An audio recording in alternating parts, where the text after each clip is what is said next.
ইসলামী ফাউন্ডেশনের নতুন ডিজি নিয়োগ করা হয়েছে। এই নতুন ডিজি নিয়োগে আমরা দেখতে পাচ্ছি যে জামাত শিবির খুশি, তাদের মধ্যে এক প্রকার খুশির বন্যা। তার প্রকাশ্যে আনন্দ প্রকাশ করছে এবং বিএনপি সরকারকে ধন্যবাদ জানাচ্ছে যে না, একজন ভালো আলেমকে, একজন ইমামকে এই প্রশাসনিক পদে নিয়োগ দেওয়া হলো। অন দি আদার হ্যান্ড, চরমোনাইতে হতাশা, যারা ক্ষুব্ধ। দর্শক, তাহলে কি ঘটেছে?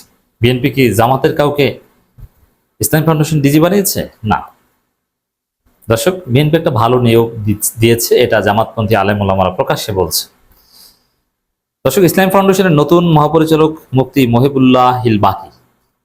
আমি তার সম্পর্কে ডিটেলস বলবো, আপনাদের জানাবো। তার আগে বলে নিই যে বিএনপি জামাত জোট ছাড়ার পরেই চরমোনাই জামাত জোট ছাড়ার পরেই বিএনপির সাথে যোগাযোগ শুরু করেছে এবং বিএনপির সাথে তাদের সম্পর্কের ডেভেলপমেন্ট হয়েছে।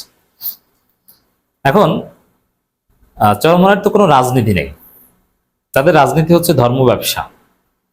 এ কারণে তারা বাইতুল মোকাররমের খতিব চায়, তারা ইসলামী ফাউন্ডেশনের ডিজি চায়। ইসলামী ফাউন্ডেশনের মাধ্যমে বাইতুল মোকাররমের খতিব থেকে শুরু করে আরো অনেক কিছু নিয়ন্ত্রণ করা যায়। তারা এরকম দু একটা পদ পদবি চায়, এছাড়া তেমন কিছু চাই না। এমনকি আওয়ামী লীগের সাথেও দেন দরবার করে বাইতুল মোকাররমের কিন্তু বেশ কয়েকজন ইমাম থাকে। তো বাইতুল মোকাররমের একজন পেশ ইমাম ছিল একদম খাস চরমোনাই, আমি তাকে চিনতাম, আমার সাথে পরিচয় ছিল।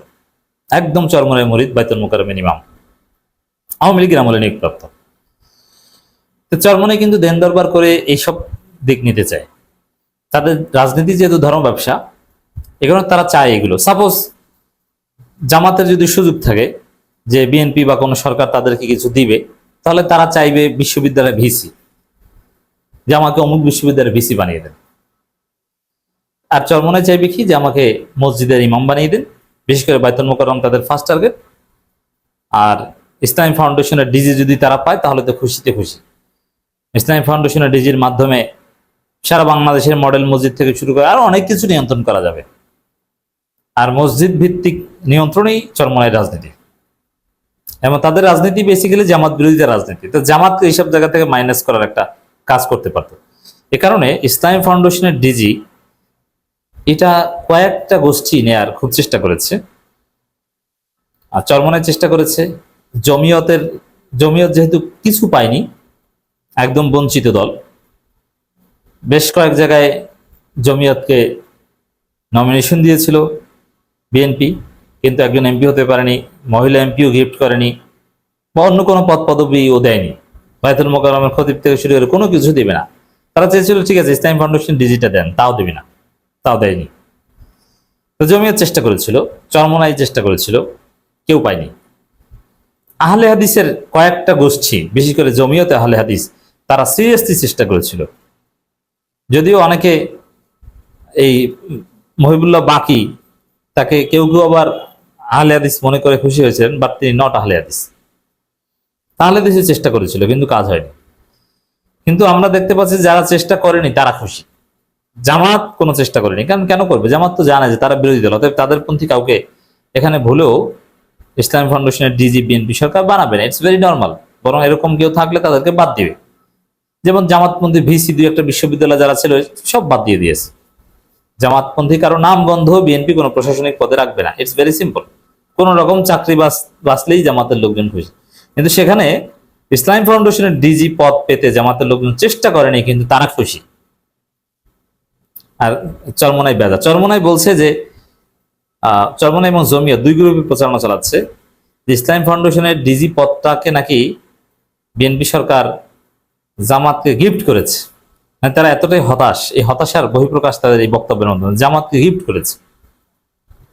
তো বাস্তব কথা হচ্ছে যে বিএনপি সরকার যে দুই একটা ভালো কাজ করে, এর মধ্যে এটা একটা ভালো কাজ করেছে। এখানে জামাতের কেউ না, চরমোনাইয়ের কেউ না।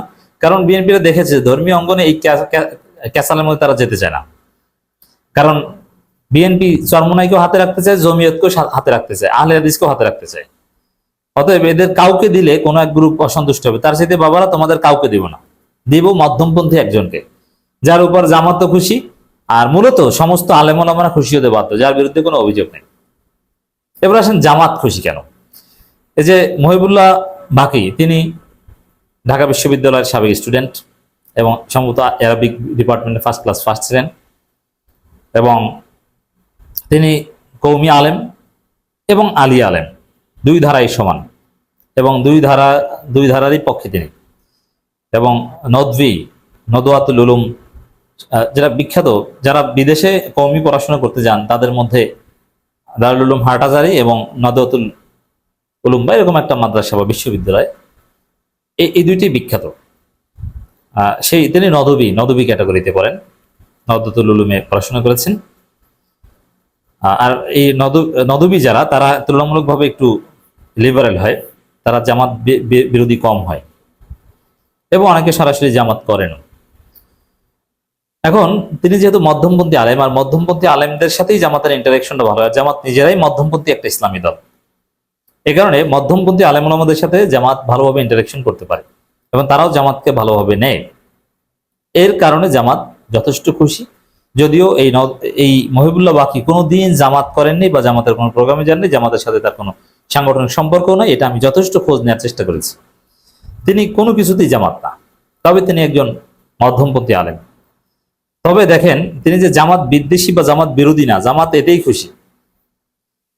এমনকি বাইতুল মোকাররমের খতিব যতটা জামাত বিরোধী, যদিও তিনি অতটা জামাত বিরোধী আবার না, কারণ বাইতুল মোকাররমের যে খতিব মুফতি আব্দুল মালেক, তার এলেমের অন্যতম রুট কিন্তু এখওয়ানি আলেম। মধ্যপ্রাচ্যের এখওয়ানি আলেম ছিল তার মূল ওস্তাজ, সৌদি আরবে ইজিপশিয়ান ছিলেন তিনি। অতএব এখওয়ানি আলেমের কাছ থেকে এলেম নিয়ে প্রচন্ড জামাত বিদ্বেষী হওয়া তো সম্ভব না। এই জন্য মুফতি আব্দুল মালেক সাহেবও মোটামুটি সফট, জামাত এখানেও খুশি। আর ইসলামী ফাউন্ডেশনের যে নতুন মহাপরিচালক মহিবুল্লাহ বাকি, তিনি আরো সফট, জামাত এতেও খুশি। তো দর্শক, এবং তিনি সম্মিলিত ইসলামী ব্যাংকের শরীয় বোর্ডে ছিলেন। তো জামাত এটা খুশির একটা কারণ, আর এবং ইটস ভেরি নর্মাল যে জামাত বিদ্বেষী কেউ কোনোদিন ইসলামী ব্যাংকের শরিয়া বোর্ডে আসবে না, আর কোন ইসলামী ব্যাংকের শরিয়া বোর্ডে কর্তৃপক্ষ তাকে বানাবে না। তো মহিবুল্লাহ বাকি যেহেতু শরিয়া বোর্ডে ছিলেন, অতএব তিনি জামাত বিরোধী বা জামাত বিদ্বেষী নয়। তিনি জামাত করেন না, আবার জামাত বিদ্বেষী নন। জামাত বিদ্বেষী হলে ইসলামী ব্যাংকে ঢুকতে পারতেন না। যেমন চরমনাইকে হত্যা করলেও তারা ইসলামী ব্যাংকের শরিয়া সুপারভাইজারি বোর্ডে যাবে না, তারা বলবে যে এটা পুরোটাই হারাম, অতএব এখানে কোনো শরিয়া চলে না, অতএব যাব না। তো এবং আসলে যোগ্যতার দিক থেকে যদি বলি, মহিবুল্লাহ বাকি সবচেয়ে যোগ্য লোক। যদিও ইসলামী ফাউন্ডেশনের ডিজি যে বড় কিছু করে ফেলতে পারেন, এতে যে ভালো কিছু হয়েছে, ইসলামের বড় খেদমত হবে, তাও না। আর এখানে ধর্মমন্ত্রী আন্ডারে তাকে কাজ করতে হয়, ধর্মমন্ত্রী যা বলবেন অনেকটা সেগুলো সে ধৈর্য। তারপরও তুলনামূলকভাবে যোগ্য এবং কম জামাত বিদ্বেষী বা ওরকম জামাত বিরোধী কাউকে এখানে আনা হয়নি, এজন্য জামাত শিবির খুশি। আর জামাত বিরোধী কেউ কেন আসেনি, এজন্য চরমনাই এবং জমিয়ত খুশি।